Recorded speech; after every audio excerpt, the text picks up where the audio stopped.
Hello students. तो last class में हम लोग वेक्टर्स में क्वेश्चंस कर रहे थे, है ना।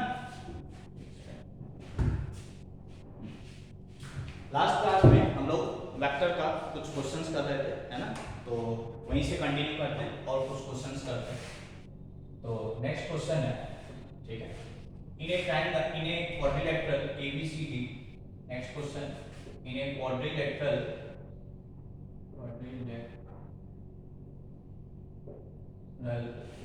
ABCD, prove that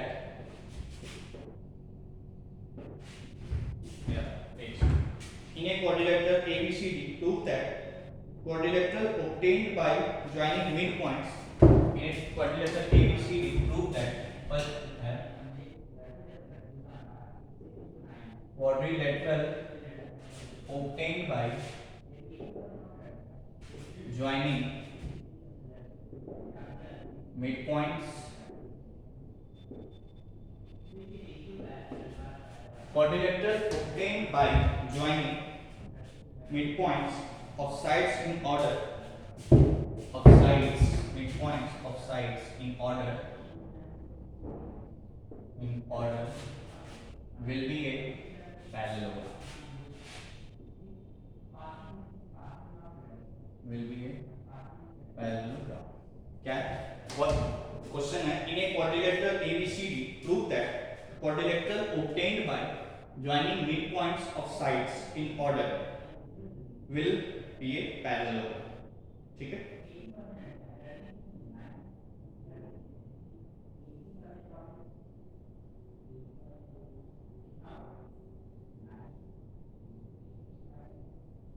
second, line joining midpoints of opposite sides, ठीक है। इसी का second part, line joining midpoints of opposite sides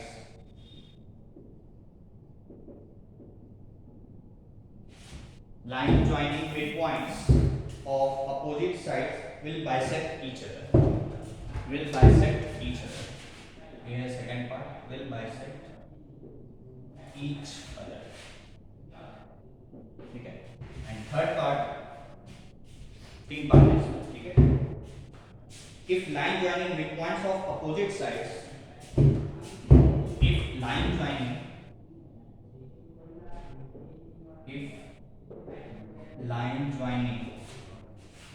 midpoints of opposite sides, if line joining midpoints of opposite sides intersect at O, if line joining midpoints of opposite sides intersect at O,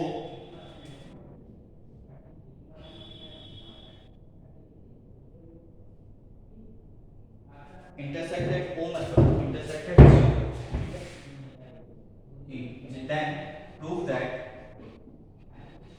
then prove that summation OG vector is equals to summation, एक second कुछ number दिया है, then prove that 4 times OG vector, अच्छा यहाँ sigma नहीं, यहाँ है 4 times OG vector is equals to summation OA vector where O is the region, where O is the origin, ठीक है। नोट करो क्वेश्चन।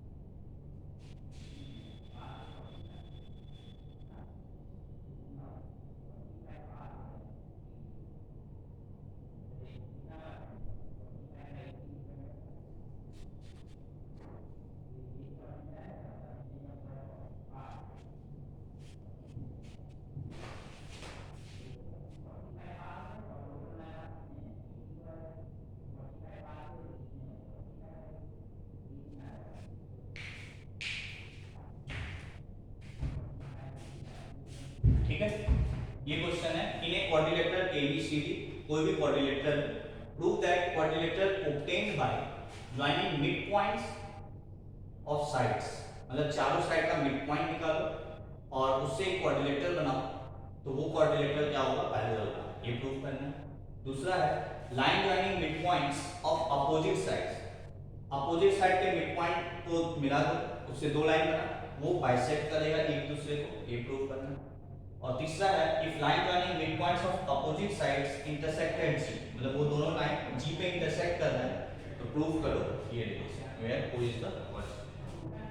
ठीक है, तो ठीक है, नोट कर लो क्वेश्चन, है ना। तो मैं इसको निकाल दूं,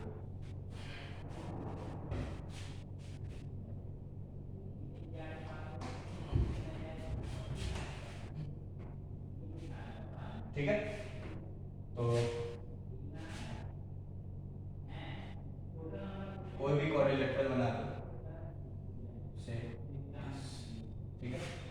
एक क्वाड्रिलेटरल है ए बी सी डी, इसका पोजीशन वेक्टर बोल दो ए वेक्टर, इसको बोल दो बी वेक्टर, इसको बोल दो सी वेक्टर। देखो मैं किसी को भी ऑरिजिन भी मान सकता हूँ, है ना, बट क्योंकि ऑरिजिन क्वेश्चन में अलग से यूज किया है तो मत मानना, ठीक है। जब क्वेश्चन में ऑरिजिन यूज किया गया हो तब इन चारों में से किसी को ऑरिजिन मान, अदरवाइज तो फिर वो इसी को मार्क करता ना, तब तो फिर गलत हो जाएगा। यदि ऑरिजिन नहीं मान जरूरत पड़ रहा है तब तुम किसी को ओ वेक्टर मान सकते हो, दैट इज जीरो वेक्टर मान सकते हो, ठीक है। मतलब पोजीशन वेक्टर उसका जीरो मान सकते हो, दैट इज 0 0 0, ठीक है। ठीक है, तो इन चारों का मिड पॉइंट से मैं इसको m1 बोल रहा हूँ, इसको मैं m2 बोल रहा हूँ, इसको मैं m3 बोल रहा हूँ एंड इसको मैं m4 बोल रहा हूँ। इससे एक फिगर बना और इस फिगर को तुमको प्रूव करना है। तुम्हें क्या प्रूव करना है, जो फर्स्ट पार्ट है कि m1 m2 m3 m4 नीचे पैरेलल होगा, ठीक है, ये तुम्हें प्रूव करना है, ठीक है। तो ठीक है, सबसे पहले m1 वेक्टर क्या होगा, तो m1 क्या होगा, मिड पॉइंट है तो a प्लस b बाई 2, ठीक है। m2 क्या होगा, b plus c by 2, m3 क्या होगा, c प्लस d बाई 2, और m4 क्या होगा, a प्लस b बाई 2, ठीक है। तो इन चारों का पोजीशन वेक्टर तुम निकाल सकते हो, वो निकालना। बस पैरेलल का प्रूव करने के लिए क्या करेंगे, ये साइड इसके पैरेलल, ये साइड इसके parallel and magnitude of this side is equal, हो जाएगा पहले, ठीक है। तो देखो सबसे पहले मुझे ये बताओ कि m1 m2 वेक्टर क्या होगा, तो निकाल लो m2 माइनस m1, है ना, तो m2 vector minus m1 vector, तो वो क्या होगा, सबके नीचे 2 है तो मैं डायरेक्ट लिखूंगा, है ना, b plus C minus a minus b by 2, ठीक है क्या। This minus b plus C by 2, a plus b by 2, तो b से b कट गया तो ये आ गया c vector minus a vector by, ठीक है। m2 m3 वेक्टर क्या होगा, m3 माइनस m2, m3 क्या है ये और m2 ये, तो ये क्या हो जाएगा c plus d minus b minus c by 2, c से c कैंसिल हो गया तो ये आ गया d vector minus b vector by, ठीक है। m3 m4, तो m4 vector minus m3 vector, तो m4 क्या है ये, मतलब a प्लस d और m3 क्या है c प्लस d, मतलब minus c minus d by, d से d कैंसिल हो गया तो ये क्या है a माइनस c बाई, ठीक है। m1 m2 m2 m3 m3 m4 m4 m1 निकाल दो, m4 m1 वेक्टर, तो ये क्या होगा m1 vector minus m4 vector, this is equals to क्या, m1 क्या है a plus b by 2, a plus b, ठीक है, इसको छोटा कर दो, माइनस ये क्या है a plus d, a minus d by 2, a से a कैंसिल हो गया तो ये आ गया b माइनस d बाई, ठीक है। नोट कर लो आराम से, ठीक है, चारों वेक्टर निकाल दिया, ठीक है, नोट कर लो।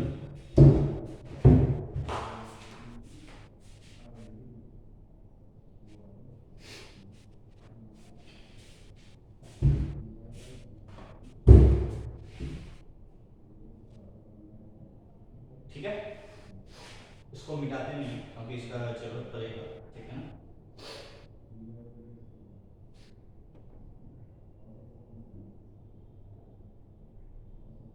ठीक है, तो मुझे क्या प्रूफ करना है कि ये वेक्टर इसके पैरेलल है, मतलब m1 m2 is parallel to m3 m4, ठीक है ना। तो देखो यहाँ पे m1 m2 वेक्टर क्या है, तो m1 m2 वेक्टर है c vector minus a vector by, और m3 m4 वेक्टर क्या है, a माइनस c बाई, ठीक है। Basically m1 m2 vector is minus times of m3 m4 vector, है ना। मतलब m1 m2 vector is lambda times of m3 m4 vector, where lambda is equals to -1, है ना, which imply कि m1 m2 vector is parallel to m3 m4 vector, ठीक है क्या। मतलब m1 m2 पैरेलल हो गया m3 m4 के, क्या ये दिख रहा है, ठीक है, नोट कर लो। तो ये प्रूव हुआ कि ये वेक्टर इसके पैरेलल है, ठीक है। एक सेकंड, दिख रहा है कि नहीं, दिख रहा है ना, ठीक। अच्छा, ये तो प्रूव हो गया कि पैरेलल हो गया। पैरेलल होने में क्या होता है कि अपोजिट साइड्स पैरेलल तो होने ही चाहिए एंड उसका मैग्नीट्यूड भी इक्वल होना चाहिए। तो मैग्नीट्यूड देख लो कि यदि modulus of m1 m2 vector निकालेंगे, ठीक है, तो वो क्या आएगा, modulus of c vector minus a vector by 2 आएगा, और modulus of m3 m4 vector या कैसे नोटेट किए हैं, m3 m4 है ना, ठीक है। इसका मैग्नीट्यूड निकालोगे तो इसका भी magnitude a minus c vector है, तो a minus c vector by 2 ये लिखो, या क्योंकि मैग्नीट्यूड है तो मैग्नीट्यूड तो हमेशा पॉजिटिव होगा, तो इसको मैं ये भी लिख सकता हूँ, चाहे a माइनस c लिखो चाहे c माइनस a लिखो, एक ही बात है ना। तो नोट कर लो इसको पहले, ठीक है।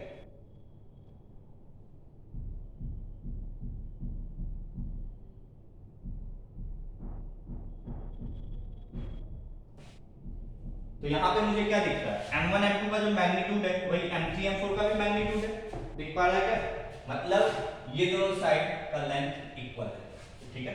तो यहाँ लिखना है, मैं चाह रहा था कि वहीं लिख देते, चलो ठीक है, मैं इसको मिटा देता हूँ, ठीक है ना। नोट कर लो यहाँ तक पहले। तो m1 m2 वेक्टर क्या आ गया, c minus a by 2, m3 m4 भी मैग्नीट्यूड वाइज वही है, विच इंप्लाई कि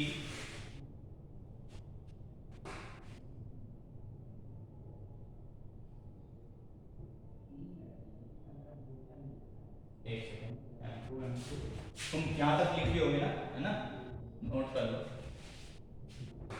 मैं यहीं पे चेंज करूंगा अगले वाले में, ठीक है, या चलो छोड़ो, मिटा दें इसको, इसको मिटाएं, इसी को मिटा देते हैं, ठीक है। तो यहां से क्या आ गया कि magnitude of m1 m2 vector is equals to magnitude of m3 m4 vector, ठीक है, which imply the length of opposite sides are equal, length of opposite sides are equal, ठीक है। तो यहां से मेरे को क्या मिल गया, अपोजिट साइड का मतलब क्या है कि m1 m2 and m1 m2 and m3 m4 are parallel and m1 m2 and m3 m4 are parallel and equal in length, ठीक है। अभी मैं इन दोनों को प्रूव किया हूं, ऐसे ही मैं इन दोनों को भी प्रूव करूंगा और वो भी आएगा, then this is a parallel, ठीक है।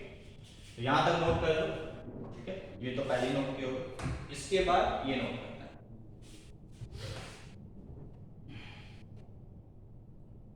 ठीक है।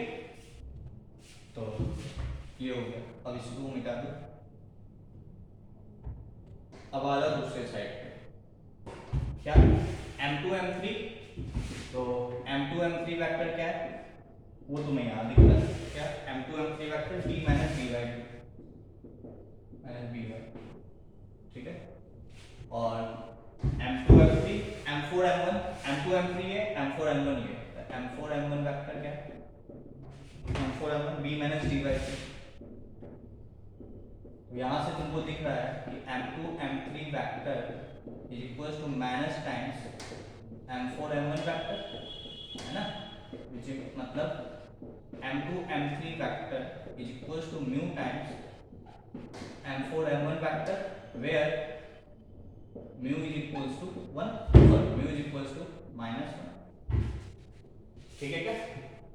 मतलब फिर से क्या है, एक vector is equals to mu times of another vector, मतलब ये दोनों वेक्टर कैसे हैं पैरेलल, व्हिच इंप्लाई कि m2 m3 vector parallel to m4 m1 vector, ठीक है।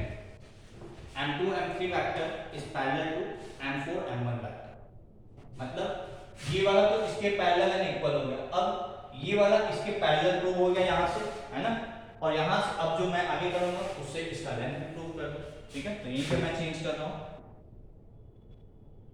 तो m2 m3 इसके बराबर है d minus dy, d vector minus b vector by 2, और m4 m1 वेक्टर इसके बराबर है m4 m1 vector b minus dy, d vector minus d vector. इसको मैं क्योंकि मैग्नीट्यूड है तो चाहे a प्लस बी लिखो या a माइनस बी लिखो या b माइनस a लिखो, मॉड्यूलस उसका लेना है तो लेंथ हमेशा पॉजिटिव ही होगा, तो b माइनस d का मैग्नीट्यूड निकालो या d माइनस b का मैग्नीट्यूड निकालो, एक ही बात है, ठीक है। तो m2 m3 वेक्टर और m4 m1 वेक्टर का मैग्नीट्यूड भी इक्वल आ गया, ठीक है। अब इसको मैं इसका मतलब इसके आगे यहाँ है, ठीक है, m4 m1 वेक्टर का magnitude is equals to magnitude of m2 m3 vector, ठीक है, that is m4 m1 vector is equals that is length of m4 m1 is equal length of this is equals to length of this, ठीक है, which imply या मतलब length parallel, length बराबर हो गया and vectors parallel हो गए, hence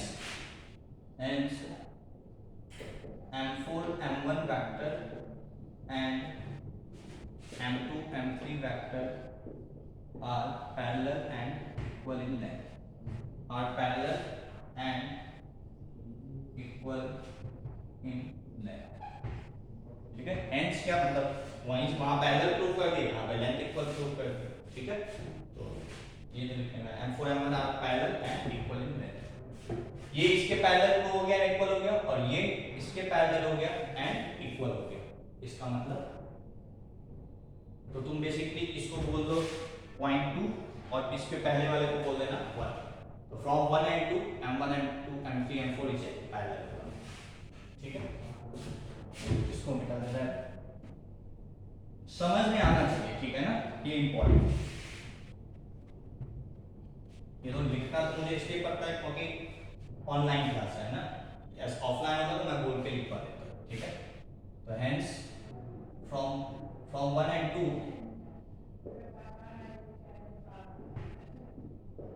m1 m2 m3 m4 is a parallelogram,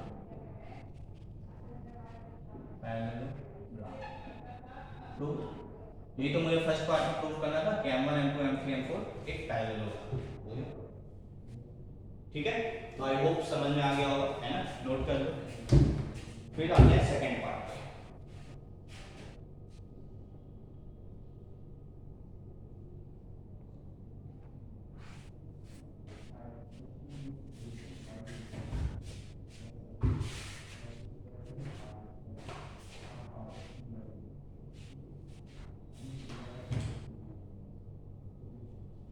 ठीक है, अब मुझे क्या प्रूव करना है, सेकेंड पार्ट, बी पार्ट जो भी है, line joining mid points of opposite sides intersect will bisect each other, है ना, line joining mid points of opposite side will bisect each other, ठीक है। तो से दिस इज,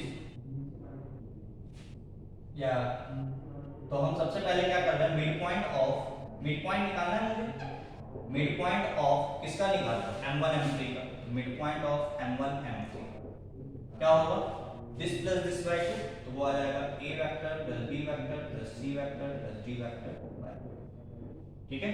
ऐसे ही mid point of m2 m4 vector निकालो, तो वो क्या होगा, दिस प्लस दिस बाय 2, तो वो भी आ जाएगा a plus b plus c plus d by, तो दोनों जगह से कोऑर्डिनेट सेम आया, मतलब यही पॉइंट है दोनों तरफ से, एक पॉइंट का कोऑर्डिनेट ये है तो दूसरे पॉइंट ये, और एक पॉइंट का कोऑर्डिनेट ये है ना, और ये इसी के बराबर है, तो ये पॉइंट और ये पॉइंट बेसिकली कोइंसाइड कर रहा होगा, hence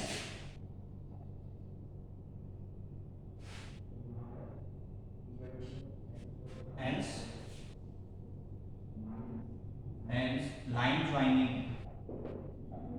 midpoints,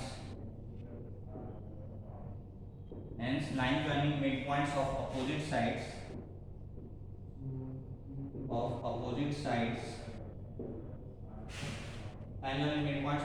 sides bisect each other, ठीक है, bisect each other, मतलब कहने का मतलब इस दोनों से भी मिड पॉइंट लिया है, इस दोनों से भी यही आया है, मतलब दोनों एक बाइसेक्ट कर रहा है ना, ठीक है, मतलब इन दोनों का मिड पॉइंट ये, इन दोनों का मिड पॉइंट ये, और दोनों का पोजीशन वेक्टर बेसिकली सेम है, मतलब एक ही पॉइंट है, मतलब ये इसको भी बाइसेक्ट कर रहा है और ये इसको भी बाइसेक्ट कर रहा है, ठीक है। तो hence line joining mid points of opposite side bisect each other, second वाला भी प्रूव हो गया, है ना, नोट कर लो। फिर थर्ड वाला,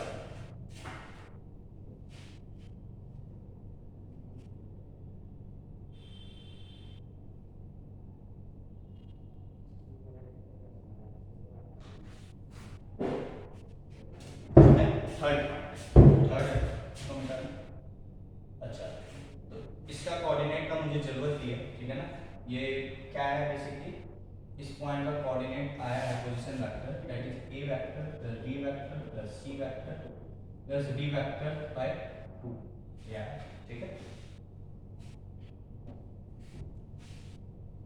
थर्ड केस है कि प्रूव करना है 4 times OG vector is equals to summation OA vector, ठीक है, और O क्या है, ओरिजिन, और G क्या है, G है ये वाला point, mid point of line joining mid point of opposite sides, उसका मिड पॉइंट, ठीक है।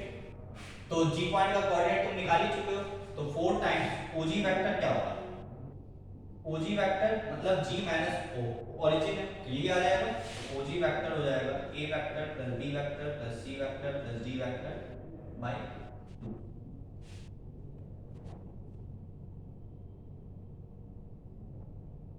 ठीक है। एक सेकंड,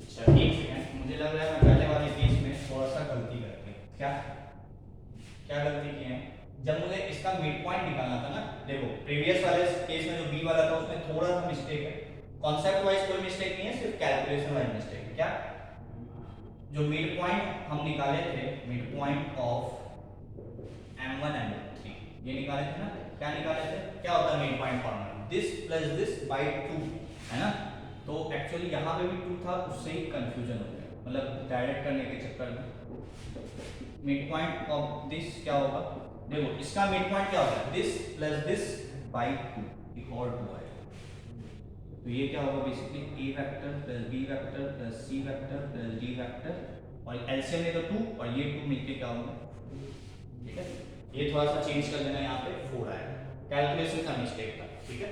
तो m1 m3 का मिड पॉइंट जो होगा basically a plus b plus c plus d by 4, ठीक है, तो ये m1 m3 का निकाले थे, m2 m4 का भी निकालोगे तो भी यही आएगा, ठीक है।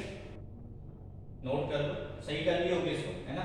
m2 m4 का निकालोगे, देखो क्या है, a plus b by two और c plus b by two और अपॉन 2, ये तो 2 ये वाला है, अब बाई टू एक और आएगा, क्या होता है a plus b by two, a plus b by, तो फिर से ये आ गया, है ना, और सब कुछ सही है, ठीक है।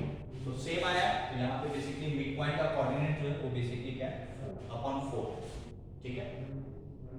तो थोड़ा सा सही करना है, मतलब यहाँ पे कैलकुलेशन मिस्टेक हमेशा कर सकते हो, जब भी नीचे में 2 होगा ये 2 भूल जाते हैं, ठीक है, जैसा कि मैं भूल गया, ठीक है। अब सही है, तो अब आ जाओ थर्ड केस पे, मुझे क्या प्रूव करना है, summation sorry 4 times OG vector is equals to summation OE vector. तो 4 टाइम्स ओजी वेक्टर क्या है, ओजी वेक्टर बराबर क्या है, और ओए वेक्टर का मतलब हो गया OA vector plus OB vector plus OC vector plus OD vector. OG vector क्या होगा, तो ओ जी, तो G position vector of G minus position vector of O, basically यही आ जाएगा। तो A vector plus B vector plus C vector plus D vector, तो 4 times OG vector क्या हो जाएगा, 4 4 कैंसिल हो जाएगा, तो ये आ जाएगा, ठीक है। तो ये तो हो गया ओजी वेक्टर। यदि समेशन ओए वेक्टर निकालना है तो ये क्या होगा, basically OA vector plus OB vector plus OC vector plus OD vector and which is equal to OA का मतलब ओ ए, तो ये ए वेक्टर आ जाएगा। उसी तरीके से OB vector B vector, OC vector C vector and OD vector D vector. तो तुम यहां से देख सकते हो ये एंड ये इक्वल है, तो हेंस यहाँ से क्या आएगा, 4 times OG vector is equals to summation OA vector, ठीक है। तो सिंपल सा क्वेश्चन था, सिर्फ थोड़ा सा लेंथी था, ठीक है ना। तो आई होप यहाँ तक तुम्हें समझ में आ गया, है ना। नोट कर लो, फिर नेक्स्ट क्वेश्चन,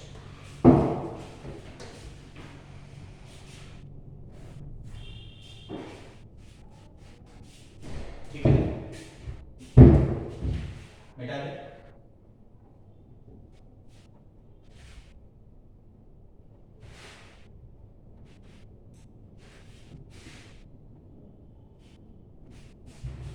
नेक्स्ट क्वेश्चन है,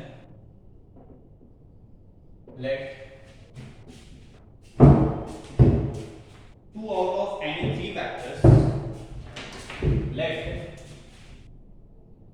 2 out of any 3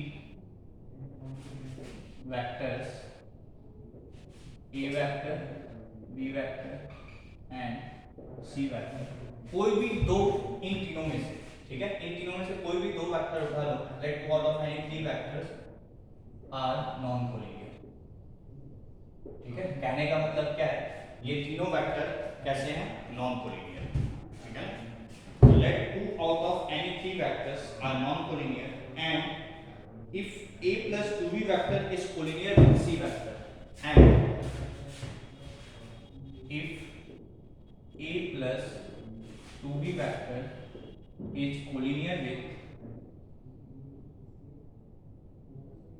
if a plus 2b vector is collinear with c vector and if a plus 2b vector is collinear with c vector and b plus 3c vector is collinear with a vector,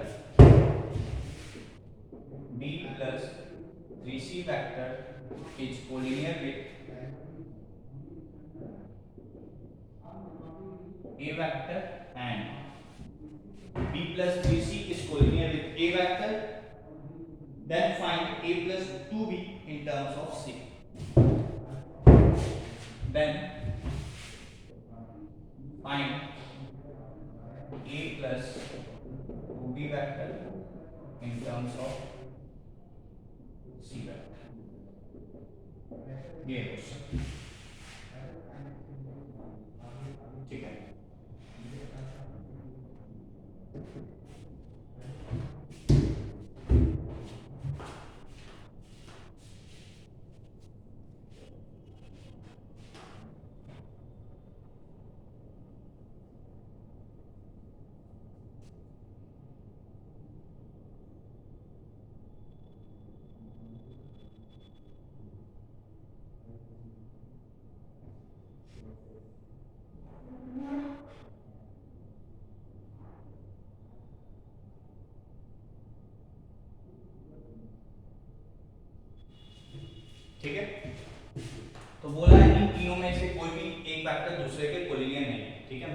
not equals to lambda time B is not equals to lambda time C is not equals to lambda time A vector, ठीक है।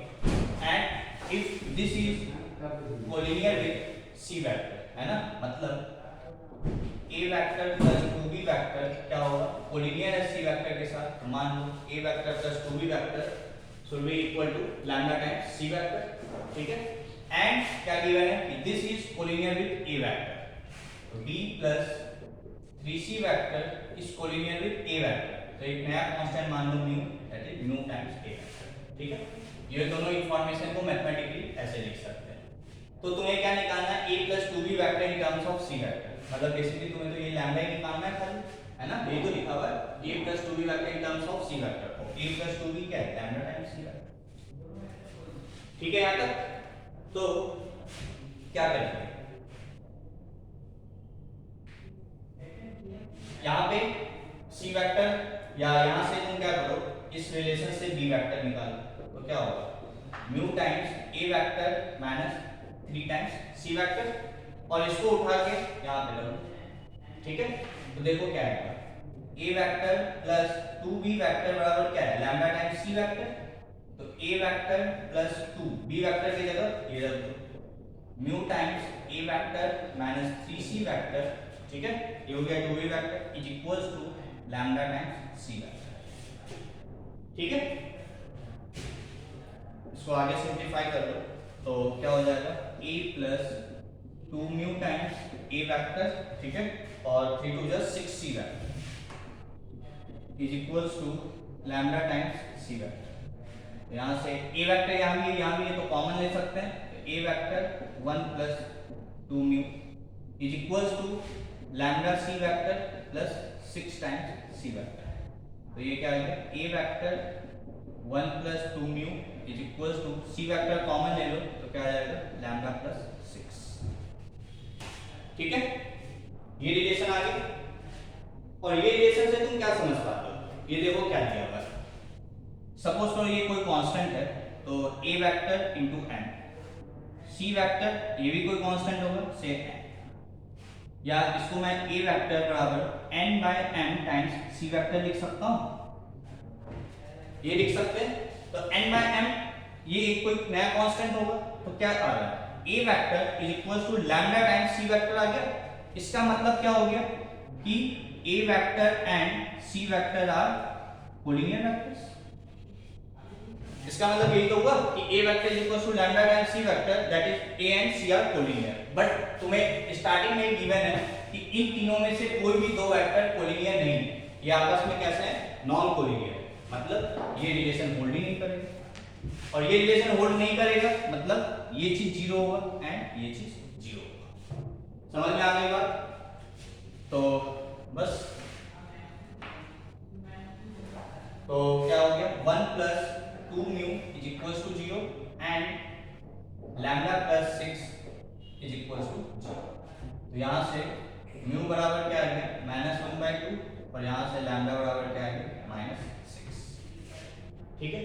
बस, तो तुमसे पूछा क्या क्या था, a plus 2b, तो a प्लस 2b तो कोलिनियर है c वेक्टर के साथ, तो मैंने ये रिलेशन लिखा था a प्लस 2b बराबर लैम्डा टाइम्स c वेक्टर, और लैम्डा की वैल्यू क्या है, -6। तो तुमसे पूछा है find a plus 2b vectors in terms of c vector, तो वो क्या होगा, -6 टाइम्स c वेक्टर, ठीक है। तो आई होप यहाँ तक समझ में आ गया होगा, है ना, ये क्वेश्चन क्लियर होगा, ठीक है। तो this is the answer, note कर लो।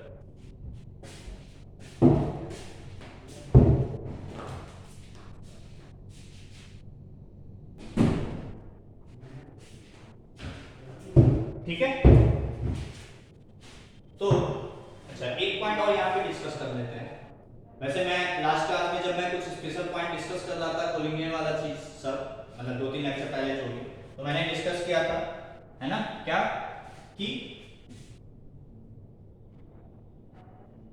इससे ये जीरो, ये सब ये सारा पॉइंट मैंने डिस्कस किया था, है ना। तो अब जैसे जब हम यहाँ पे ये कह देते हैं कि ये जीरो, है ना, बेसिकली ये काम करना थोड़ा सा मैं तुम्हें बस समझाने के लिए लिख देता हूँ, है ना, नहीं तो ये रिलेशन यदि वैसे देखोगे तो गलत है। क्यों? क्योंकि मैं तो बोल रहा हूँ n भी जीरो m भी जीरो, तब तो ये हो ही नहीं सकता, है ना। तो बेसिकली जब मैं ये बोलूं कि this is equal to this, मतलब ए वेक्टर और लैम्डा टाइम्स सी वेक्टर दिख रहा है, इसका मतलब ये दोनों वेक्टर कोलिनियर। तो यहीं से हम कहेंगे ये बराबर 0 तो ये बराबर 0। ये हमें एक्चुअली नहीं करना चाहिए, ठीक है। तो ये मैं तुम्हें पहले ही बताया था, है ना, कि ये जो है वो थोड़ा सा दिक्कत है, ठीक है। क्लियर? ठीक है, नेक्स्ट क्वेश्चन।